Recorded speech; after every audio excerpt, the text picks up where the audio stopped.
The war in Ukraine is not just a regional conflict, it's a seismic event reshaping the global landscape, impacting everything from energy prices and supply chains to the future of democracy. Delta Analytics explores the far-reaching consequences of the war, examining its effects on geopolitics, economics, and our interconnected world. Join us as we delve into the conflict's ripple effects and analyze how it's shaping our world. Hello, everybody. Today we're joined by Aušra Tallat-Kelpša, dear Amanda. I hope I didn't butcher your name too badly. She is founder and the president of the board of the Blue Yellow USA. We've been working together in this organization for a long time, and you have seen us mentioning that we are supporting their work and collecting donations to help them. So welcome, Aušra. Can Hi, you? Jorge. Hi. Let's start by telling people about a little something about history of Blue Yellow USA. How did it came about? Okay. And then we'll go into nature of your work these days. Okay. So basically, it started, the idea of it started in 2014, actually earlier in 2013. I'm part Lithuanian and part Ukrainian and part Italian. And so very, very involved in the Lithuanian community and in the historical struggle for independence, which was successful in 1991. And so we often interacted with our Ukrainian brothers and sisters at university and elsewhere, protesting together, working together, and so on. So in 2013 to 14, we had welcomed a friend of ours, Jonas Oman, who had a film that he was premiering here in the States about Lithuanian partisans. And during the time he was doing that, the Maidan, the issues pre-Maidan and the Maidan began.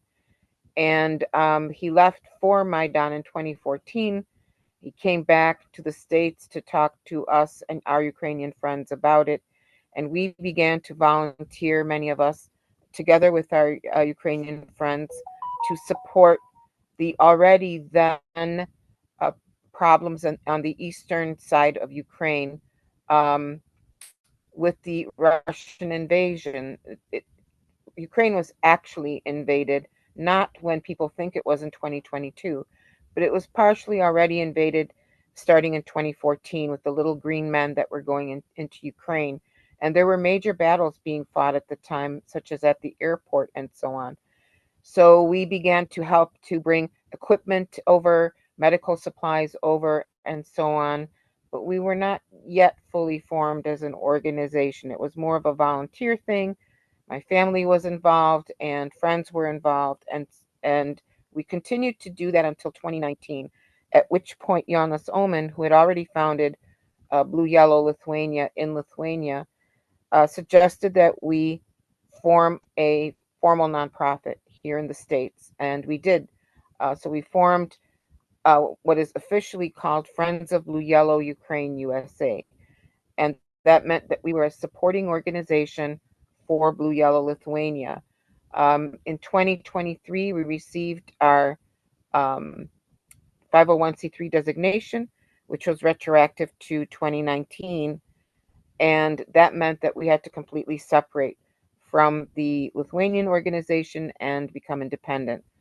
And we continued to do the work we had been doing, so supplying everything from drones to protective equipment to uniforms, all types of medical supplies, medical equipment, and we did logistics. So we would transport items from the United States to Ukraine and then distribute them throughout Ukraine. We have been doing that since 2019. So that's a brief overview of the history. We have a board of 6 members. They are Ukrainians, Lithuanians, rather they're Americans of Lithuanian and Ukrainian descent, and Americans. And we work closely together to try to supply and fulfill requests coming in from Ukraine, doing advocacy work on the Hill in Washington, D.C., outreach, community outreach. We recently did a film tour, which I can talk about a little bit later, and just try to do as much as we can to support Ukraine to victory in every way that's open to us. Thank And you of very course, much. Thank you very much for your oh, work. And let me sorry. drop in a call to action. Anybody who would like to help Loyola USA, please reach out to us. The contact is in the description, and we really need assistance, and we could use all the help we can get. But go ahead. You were going to tell us about the movie that um, uh, we did tour of the United States. Do you want to say a few Yes, words so about part of our outreach, yeah, part of the outreach that we do to communities is to bring the truth and information about what's actually going on in Ukraine and counter disinformation and propaganda. And this particular film was a joint Lithuanian-Ukrainian effort. It was actually done in two parts. The first in 2016. The director was a Lithuanian anthropologist, actually, who had done several films about the USSR and its effects on different CIS nations, and went to Ukraine when the hostilities broke out in Mariupol, and did a film just about Mariupol called Mariupolis One, about what had been going on then, the killings and the destruction and the bombings and the shellings and so on. He then left to do some work elsewhere, and in 2022, when the full invasion occurred, he decided it was time to go back to Mariupol and see and film what was going on there. And he filmed quite a bit of the events that were happening, again, additional destruction, mass murders, and so on. And at one point, while he was there at the very end before it was completely taken over, at one point when he was doing last minute evacuations, he was arrested along with some others. He was interrogated, tortured, murdered, and thrown in the street. And his body was recovered by his wife, who went through hell behind enemy lines to bring him back to Lithuania. And the film itself describes um, basically what life was like in those last days for the people who were still living there. And it takes you, it sets you inside that scenario in such a way that, for example, you feel everything that they're feeling and you hear everything they're hearing. So instead of music or a musical score, you hear the consistent and constant bombing for 2 hours. And it lets you imagine what that's like 24 hours a day. So we brought the film over, and the co-director and the production crew, and people asked questions wherever we were. They were interested in what had happened. And although very emotional for the team, they answered those questions very truthfully. And I think it brought um, clarity to those people who had come to see it. The film will be back in February of this year in DC. It will be shown in DC. And we'll let everyone know when that's going to happen, and when they can come and see the film. I was going to add that 2 hours is the duration of the film. Yeah, I saw the movie when it was uh, shown in Chicago. It is very powerful film, and it shows that what we only know as Bucha actually happened all over the Ukraine, everywhere where Russian troops um, invaded Ukrainian soil. They were invasion followed by destruction, murders, and death of the civilian population, innocent people, indiscriminate shelling, and indiscriminate um, murder. that's correct. So Yes. So you're saying that it's going to be coming back in December? Maybe is it in going to be February. only DC, February? Is it going to be only DC or maybe some other For places? right now, just DC, and then it'll be back in February, and we're working on a grant right now so that we can get funding to show it elsewhere. The first round was very expensive. We were actually a bit surprised, but this round, now that we were able to do a budget based on the first round, we're asking for some grants so that we can show it in more places. Yeah, we all come from the different backgrounds, so we're a lot of things is we're on the job training. We're learning how to do things better. And like movie tours was the first time for us, but Yes, it went it's well though. uh, yeah, and It it's did go necessary well. work because it's hard to fathom, and hard to understand, and hard to imagine in the 21st century to have such a war of such a high brutality level that we only Yes, read in the books, and it's like going back to World War One or World War Two, the things that we see. But most people, we see it because we talk to people, and you are going there to see things firsthand. And but most people have only seen this in the movie or read it in the book. Um, so there that's you go. correct. No, that's And off correct. to No, that's correct. I mean, and you were there, you saw quite a bit yourself last year. Um, it's it's one thing to be there and be involved and be seeing this every single day because you're talking to the soldiers, you're talking to the medics, you're talking to the hospitals, and when you're in DC, you're talking to other activists who are coming there to speak.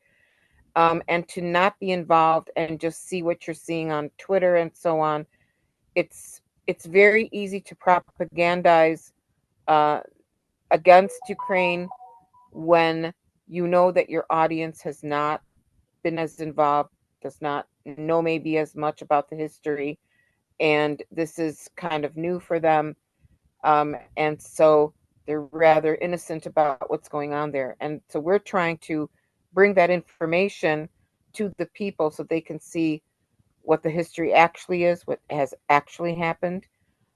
And regardless of Ukraine, I mean, what we're trying to say here is regardless of Ukraine's history, has been an independent sovereign nation since 1991.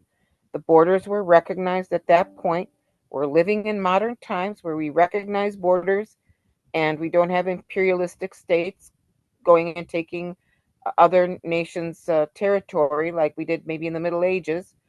And to see this happening in a world we think is progressed and modern, and the violation of a nation taking place during this time period is really disconcerting because it sets an example for others, and the peace that we think we live in and that we think we have and the security we think we have is not really there. This is happening in Europe, and it with Russia further threatening other European nations, that sense of peace and stability is starting to erode. And I think it's a very serious issue that people need to be informed about.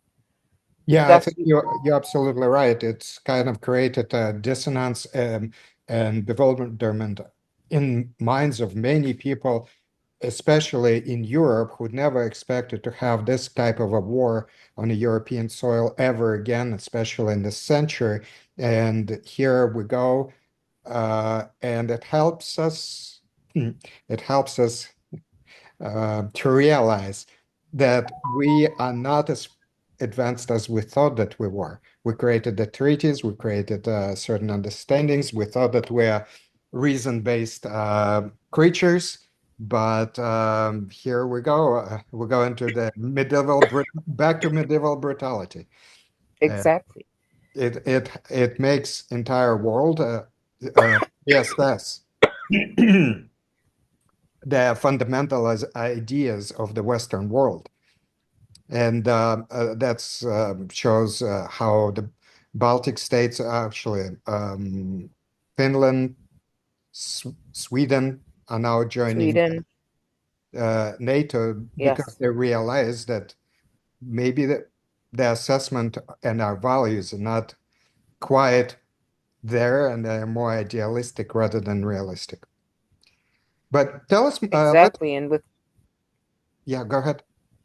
go ahead.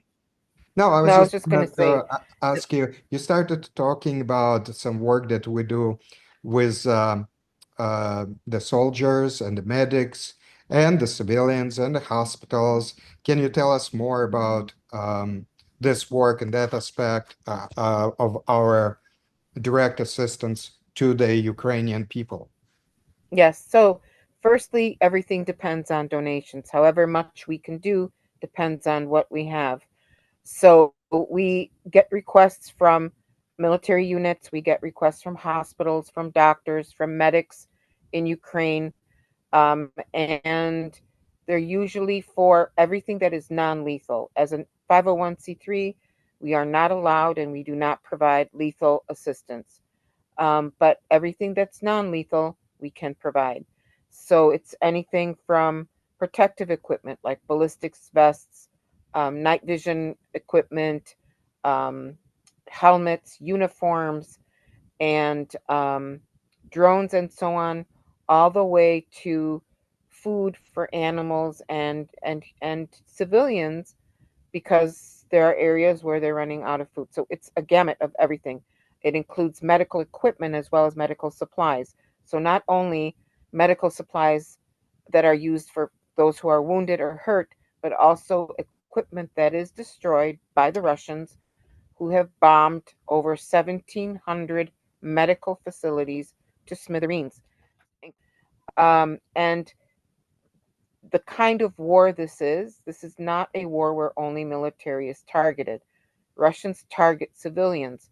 So you see a lot of similar wounds and issues among civilians as you would amongst military. So when buildings are bombed, they have the same type of wounded as you would if you were bombing a military base. When they set drones on civilians like a hunting spree, these drones hit the civilian as they're running or hit them in their car, and the wounds have shrapnel and so on, the same type you would see in the military. So we're actually providing similar supplies to both groups because they have very similar uh, issues. So this is one area we work in. We have a medics team that both trains in combat medicine and they train civilians in combat medicine. For example, we train the staff of the city of Dnipro, um, and they train civilians, they train soldiers, they train at schools, so that basically everyone who wants to be trained in first aid and combat medicine gets that initial training. Like I said, they are attacking civilians, and if you're there and the EMT can't make it, at least you can provide some of that first aid. They do medevacs, so we evacuate um, patients and wounded from certain areas, and we bring them to the hospitals or stab points where they need to go. This is mostly on the eastern side, mostly around the area of Dnipro. And we supply equipment. So our medics also will supply equipment as it's needed from our warehouse, and if we have it, and also supply bandages, tourniquets, everything that's needed by a particular unit or hospital or stab point. Um, and we also, so along with that, and providing and distributing PPE, which we bring directly. So we purchase it or we receive it in kind. It comes to us here in the United States, or it can come to us in Ukraine, and then we pick it up, we deliver it to Ukraine. So, for example, it'll go from Chicago to Krakow. In Krakow, we have volunteers that will pick up. They will take it to a certain city in Ukraine, and it'll be distributed to all the distribution points from there. So we have a logistics team as well as a medics team that helps us with that. And here in the States, we take care of the logistics to get everything there. We take care of the purchasing and ordering and shipping. And we take care of any activity that is considered advocacy in DC or elsewhere in community outreach. So these are the several areas we work in, and we have been doing this since 2019 intensively. And we continue to do it. As long as we get support from donors, we're able to do the work. And it's on a volunteer basis. We put in a lot of hours as volunteers. To add to what Aušra said, please send us your questions. And if you would like to volunteer, please contact us. No matter where you're located in the United States or abroad, we're working with everybody. We need your assistance. And as you can see, we're constantly working to support Ukraine in many areas. With that, I wanted to thank you, Aušra, for your time, for joining us today, telling us something about organization and your involvement. And if we're going to have more questions, we would love to have you back to answer these questions and update us from time to time. Happy New Year. All the best Thank you. wishes in the next year in everything you do and in personal life, at work, and as well as your volunteer work. And hopefully we're gonna speak to you soon. Happy New Year. Thank you, Igor, and thank you for all of your help as well. Oh, Happy it's New Year. a pleasure. Thank you. This week, we're shining a spotlight on Blue Yellow USA, a 501c3 nonprofit organization dedicated to providing non-lethal aid to the defenders of Ukraine. They're working tirelessly to deliver essential supplies like medical kits, protective gear, and vital technology directly to the front lines. Every contribution, big or small, makes a real difference in helping those bravely defending Ukraine. Please consider donating to Blue Yellow USA if you can. Your support will help ensure that Ukraine has the resources needed to continue the fight for freedom and democracy. That's all the time we have for this week's episode. Thank you so much for tuning in and joining us as we explored thought-provoking topics. We hope you found it insightful and informative. Don't forget to subscribe to our channel to catch future episodes where we delve into more exciting topics. Hit that notification bell so you never miss an upload. We appreciate your support, and we'll see you next time.